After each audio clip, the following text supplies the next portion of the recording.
Sa computer shop nga, nagsisigawan pa kami ng kalaban pero wala naman namatay sa amin.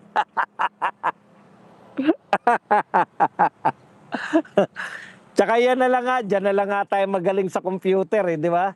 Di ba nagcha-champion tayo dyan sa World Championship sa mga computer? Tapos titigil nyo pa, puta, wala na tayong champion. Napunan nyo ba yung nagcha-champion tayo sa mga, yung pag nagbubulakbol yung mga kabataan, doon tayo nagcha-champion. Halimbawa, billiard. Mga bulak. Tingnan nyo yung mga champion dyan. Puta, wala naman nakatapos sa pag-aaral dyan. Si Bata Reyes, tumambay na yan sa ano eh, di ba? Ibig sabihin, si Manny Pacquiao, di ba? Yung mga boxing. Diyan tayo mga nagcha-champion eh, sa boxing, sa bilyar. Yung mga kung saan po, yung mga hindi po nag-aaral. Meron pa yan, yung mga computer games. Puta, champion tayo dyan. Sa e-sports. Ano ba yung mga laro dyan?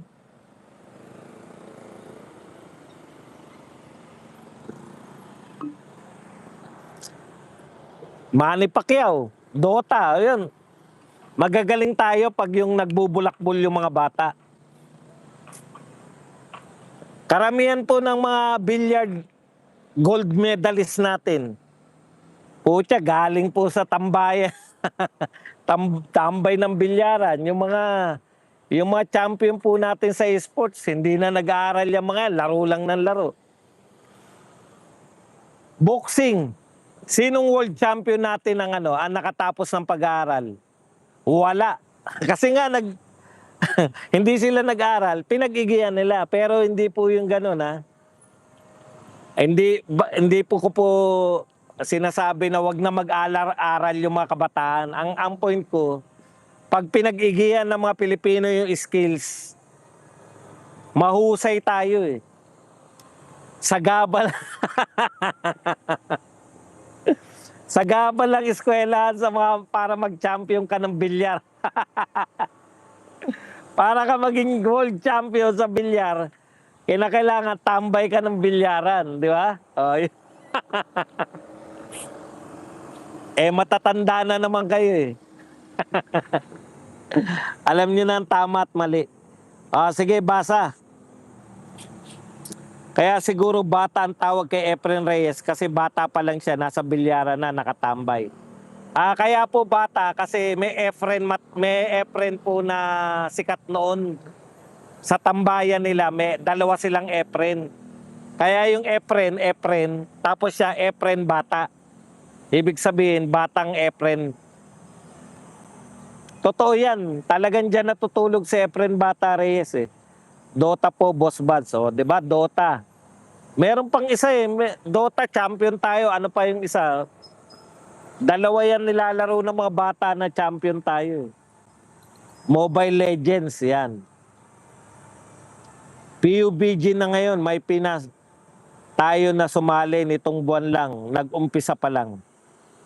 Di ba? Kasi ibig sabihin, mas magagaling sa skills yung mga tambay natin. Skills-wise, mas magagaling yung tambay kaysa sa mga nag-aaral. Pucha, kaya nag-aaral yan, di na marunong magbilyar eh. Hanggang ngayon tayo po ang pinakamaraming mag-produce ng mga world contender pagdating sa bilyar. Bakit? Sangkatutak ang ang mga bulakbol na nagbibilyar. Basketball sana, talagang magagaling din tayo. Kaya lang talagang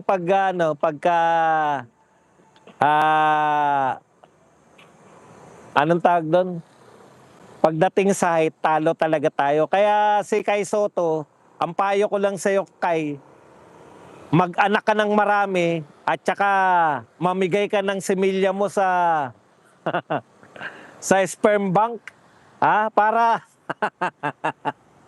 puta, para kumalat yung mga 7-footer natin. Sila Asi Taulaba, mag-donate kayo ng ano, Junmar Pajardo, mag-donate kayo ng mga sperm nyo sa sperm bank para lahat ng mga gusto na anak 7-footer, papasaksak lang kayo. Huh. Paeng is a boss of bowling and then at chess. Si Paeng po, iba po yun. Kasi yung bowling, pang mayaman po na ano yan eh. Iba po yung kaso ni Paeng Nepomuceno. Kasi mayayaman po yan eh. Yung bowling, pang mayaman yan. Kasi paano ka mag-e-enter ng bowling ng... Di ba? Paano ka matututo ng bowling kung hindi ka... mahal po ang bayad sa bowling eh.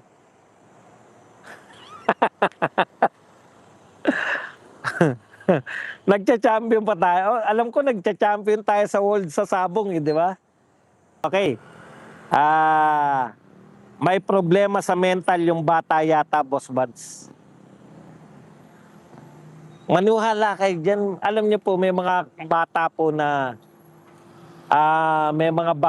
na mature na mag-isip. Ako sa experience ko eh. Kasi 15 anyos ako, graduate na ako na high school eh. Marami sa atin, 15 anyos, graduate na high school. Kung nag-college ka, di college student ka na nun. 15 anyos ako, graduate na ako na high school. Hindi ako nag-aaral dahil nag-special offer ako. Pero ang apply ko na 18, hindi ka naman pwede tanggapin ng trabaho pag hindi 18 eh. Kaya lang, madali lang pong mandaya nun eh. Di ba? Nilalagay ko lang 18 ko. Yun yung, pwede po yun eh. 15 anyos. Utak mama na po ako eh. Kaya yung sinasabi nila na bata pa yung mga yan, putya. Wala naman po silang mga tama sa utak. Sabi po ng mga nag-imbestiga. Tama po kayo, body buds. Magaling tayo sa nakawan. Nakamaleta pa. Wala lang contest sa nakawan eh. Kung meron, putya. Kaya nga hindi natin inaano eh. Kung ako, yung mga batang snatcher, huhulihin ko yan, ite-train ko ng ano, ite-train ko po na yung scientific na tumakbo. Kasi mabibilis na silang tumakbo eh, di ba? Kulang lang sila sa training. Kaya instead na maging ano sila, putya, lahat ng snatcher, mabibilis tumakbo eh. Kunin mo yan, i-train mo, mga bata pa. Yung mga thunders, ikulong. Kulong na yan. Pero yung mga batang snatcher, puta, patakbuhin mo ng patakbuhin yan. No? Ewan ko kung hindi naging ano yan. Kaya tayo maraming boksingerong pang world champion. Kasi sa probinsya, di ba? Pucha, mayat maya. May pa-boxing, mayat maya. Sa Visayas at Mindanao, instead na ano, di ba? Instead na, anong tawag dyan? Instead na amateur singing contest, sa kanila amateur boxing eh. Ayan sila Pacquiao. Di ba kinukwento ni Pacquiao? Pucha, kahit sa kanto-kanto lang. 4x100 relay. Naipapasa agad eh. Boss Bats, meron namang viral video ngayon, yung rugby boy sa jeep na nanununtok ng pasahero. Wala na yan nung panahon ni PRRD, nagsibalikan na naman ngayon.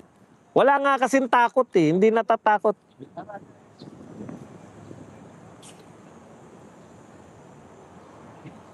Wala kasi silang takot, yun talaga yung ano ron.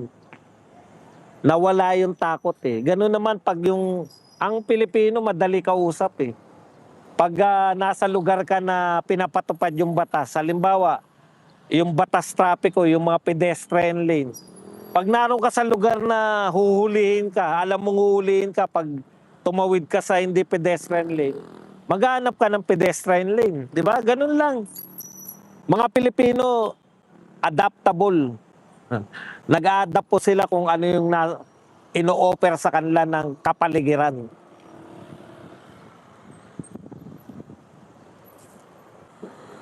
Mahirap magdisiplinary ng bata kung nakikita yung mga tanda na gumagawa na mali. Tulad ng mga politiko na magna na di nakukulong. Correct. Di ba? Wala nga silang nakikitang mga magna na nakukulong eh. Ganun din sila. Pwede pala yun.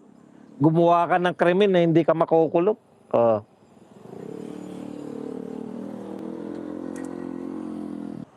Kung ano nakikita ng bata sa matatanda, alam nila na tama, kaya dapat model ang mga matatanda. Correct. Correct talaga yan, mga ganyang mga salitaan nyo.